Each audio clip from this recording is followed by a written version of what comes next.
these politicians, both sides, Democrats and Republicans. And I'll be honest with you, I'm a Democrat, but they have f***ed us over for the last 40 years. And for once, and not all of them, but for once, we're standing up as a union, probably the only one right now, saying, what the f*** have you done for us? Yeah. And I'm getting attacked from the left, and we've given, since I've been in office 2.5 years, we've given the Democratic machine $15.7 million.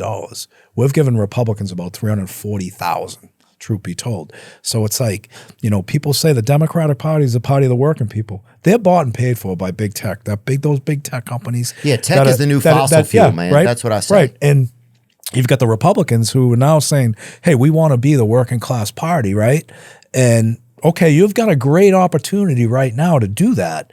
And the Democrats, if 60% of our members aren't supporting you, the system's broken. Yeah. And you need to fix it. Stop pointing fingers at Sean O'Brien. Stop pointing fingers at the Teamsters Union. Look in the mirror. I mean, I had a heated discussion 2 weeks ago with Chuck Schumer.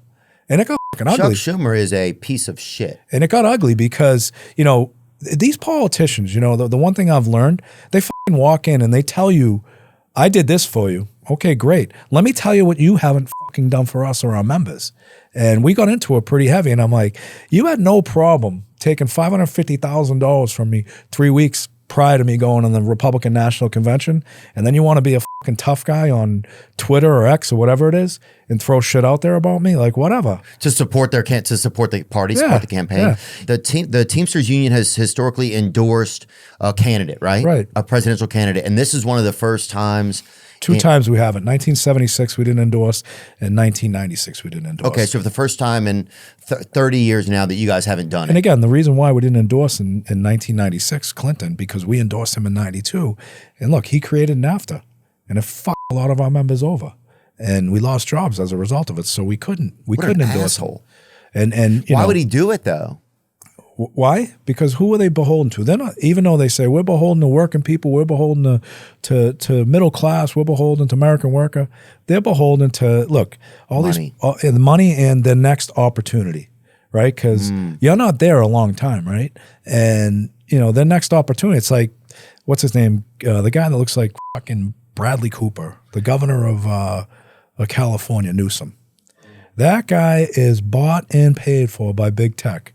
He's had the opportunity to protect the general public and his constituents from AI, from autonomous vehicles, from all this bullshit that we talked about earlier. And we, the union men and women, actually got him to stay in office as a result of that recall. We went out and worked hard for him. And what's he do? He fucking vetoes all these protections against artificial intelligence, against Uber, against Lyft, all this bullshit. And these are the people that we were supporting. Right. Like, are you shitting me? Seriously. So they're turning their back on you. So now you guys aren't supporting. So listen, I can't speak for any other unions, but I'm going to speak for the Teamsters Union. I represent 1.3 million members, and we've said all along, we took over. Like, we want a return on our investment. We want to be like big business. We make an investment, we want a return. And that return with these politicians are supporting our issues. That's going to protect jobs and promote unionization throughout the whole country. And, they've let us down. They've let us down. And you know what? I'm a person, I think probably to my own fault, my mother keeps saying, you keep fighting with all these fucking politicians, you're going to get us all audited. Well, that's okay, right? Audited? I thought kill, but that's how they do it first. Right. They better get up early, Can't kill the willing, you know what I mean, Theo? Yeah, dude. Take me through some of the decision and what it was like behind the scenes to make the choice not to endorse a candidate. Well, look, the one thing that we pride ourselves on when we took over as leaders was transparency and inclusiveness, right? So when you have 1.3 million members, it's important to make certain you understand their perspective, because that's who our employer is. That's who we work for. That's who gives me the opportunity and privilege to represent them. And we went through, for the first time ever, we brought every single candidate in from the beginning. And, we invited every one of them, from Dr. Cornel West all the way former President Donald Trump, former President Biden, and then VP Harris, and everybody in between. RFK, who I love that guy. I love that guy too. That guy's awesome, man. He's the best. And we brought them all in a round table, first time ever, with rank and file members, 8 or 10 of them from various parts of the country, various political affiliations. And we asked them specific questions that were important to us. And at the end of the day, we did the meetings there. Then we did polling, straw polling, in the union halls, and then we did a electronic polling. 1.3 million of our members, QR code, where we had over 40,000 members participate, which is huge. And then we did, scientific-based polling using the Democratic pollster that the Biden-Harris campaign used. And the only poll that was favorable was the poll we did, the straw poll in the union halls, which was polling 44% Biden and 38% Trump. So the other polls were 62% Republican.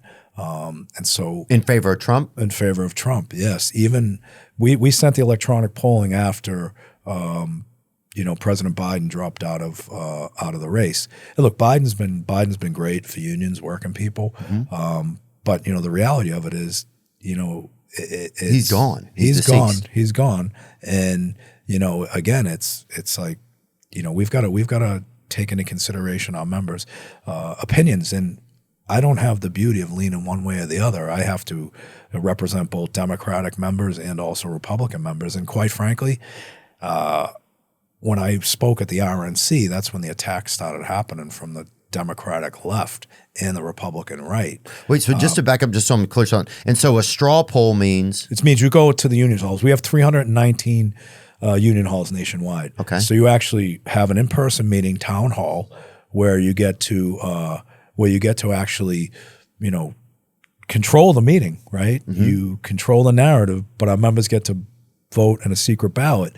And, when you have meetings like that straw poll, usually you can put your thumb on the scale and flip it either way. We thought we were going to come out of there with, Joe Biden at 80% and the rest, because, they're your people coming in there for the most part that show up. They're your people that work on your staff. And when it only polls 44%, something's wrong, something's broken. So that's why we started doing extensive polling, which because is expensive. Usually the unions are extremely Democratic. Absolutely. That's what you're saying. Okay, yeah. I see what you're saying now. Yeah, absolutely. The Teamsters polling data shows members backed Biden 44% to Trump's 36.3%. Right. So that's more lopsided than usual. Well, we were thinking that it was going to be 80% Biden because the people that show up at union halls for union meetings and any type of meetings are usually your supporters, are usually the people that are going to vote or follow your recommendations or whatever. Oh yeah, their children dress up like plumbers and stuff for Halloween and everything. Well, we do check their membership cards, Yeah. Yeah, well. And some of them get in when they're 11, teen. I'm only kidding. I'm only kidding. Okay, so at that point you realize, okay, so things are a little bit more, people have different opinions. There's a divide. There's a divide. There's a huge divide. So then divide. at that point, did you make the decision to not support a candidate or no, support we took all the data. And, historically, the Teamsters Union has never, ever endorsed a presidential candidate till after both respective conventions are concluded. Okay. So we asked to speak at the Republican and Democratic. Obviously, we spoke at the Republican, and then we didn't get invited to the Democratic National Convention. Did they get back to you? So you asked to speak at both? They never got back to us. They never got back to us. And you email them or text them? Oh, we called them. We sent the invitation, we sent the request to speak at both conventions at the same time. And we heard from the Republican National Convention right away. Now, look, going in there was like, it wasn't easy. It was like, going into an ex-girlfriend's house whose family hates you because of a bad breakup on Thanksgiving and saying, how you all doing? Oh, wow. Right? It wasn't a comfortable feeling. And, but like I said, everybody else, when we get the opportunity to highlight American workers and or Teamsters Union, you have to do it. We're going to do it on any and all platforms there are, whether we're welcome or we're not. And we wanted to do the same at the Democratic National Convention. We didn't get that opportunity. But, so to get back to your point was after we did all the scientific polling, after the conventions, we have a general executive board, which are 24 leaders from all around the country, vice presidents and presidents. Teamster leaders? Yes, they make up the general executive board. So we presented all the polling data. We had spirited debate and dialogue, very respectful. And at the end of the day, there were 3 people that voted to endorse the Harris Walz campaign, and the majority of the rest of the executive board voted to not endorse and allow local unions and area joint councils to go out and endorse whoever they wanted. And again, you get criticized no matter what you do. So, but it was the right decision because both candidates, Harris and former President Trump, didn't answer specific questions of what was important to us. So, like for example, so which ones? So it's like our right to strike. Like right now, you see the ILA on strike. We had the railroad workers when we first took over 2 years ago. They're under what they call Railway Labor Act, where Congress can make a recommendation to implement the contract under the process. And they did it. And our members weren't happy. They did it under the Biden administration. And one of our biggest goals moving forward, because we've got this campaign with United Airlines where they're under the same process. We want the right to strike, and we can get the right to strike once we conclude the process. But a lot of times the government will intervene and they'll, obviously implement a contract. So that was very important to us. Look, if we're in the middle of an RLA negotiation and we want the right to strike, are you going to support us? Are you going to stop us? Wasn't a commitment from both sides on that. On either side, Republican or Democrat. On either side on that. Not even supporting your right to strike. That's right. Crazy. That's in certain arenas under the Railway Labor Act. Like airlines are under the Railway Labor Act, railroads are under the Railway Labor Act, trucking industry isn't. Most private sector that we represent isn't. So, we still have the right to strike in other arenas. But these are important industries for us. So we didn't get commitments on that. One candidate may have been stronger on the PRO Act, obviously supporting the right to organize, supporting collective bargaining agreements. We didn't get a strong commitment from the Republican side on, vetoing national right to work. So, and again, when you're face to face with people and you're asking questions, and look, we give the questions to all the candidates prior. Right. So it's like, fucking prepare, lie to us, tell us what we want to hear, right? And when they can't answer the question, or they try and go around you, look, we're pretty sophisticated now. We're not as dumb as we look, and our members are certainly not dumb. And some of them are on break or whatever a lot, but still, some of them might be on break. You know what I mean? Look, that's fine, brother. Third coffee break of the day, but they earned it. Thank God for the unions. Yeah. But they didn't answer the question, so it's like put the polling numbers together, put the in-person interviews. We did the right thing. Right. We did the right thing by our members, no matter what. And I'll defend that all day long. But, the problem is, it's like the good news about this whole situation is you see how treacherous the far left can be and the far right.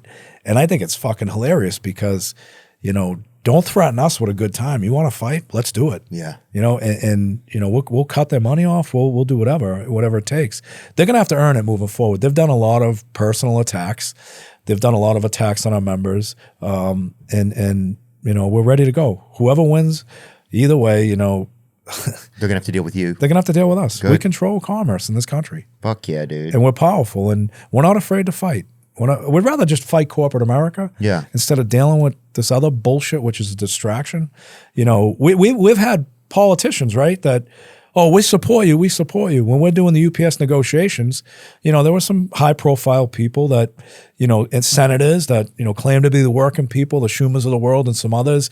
We're pro-union. We want to support unions. They wouldn't sign off on a support letter for UPS workers prior to going to these negotiations. They wouldn't sign off of support letters, while we're striking these DSPs where your mom works at Amazon. So it's like, what does that tell you? It means, they're afraid they're going to get their campaign contribution taken away from Amazon and big tech. Well, don't say one thing and do another. Be consistent. If you want to be in bed with big tech, just tell us.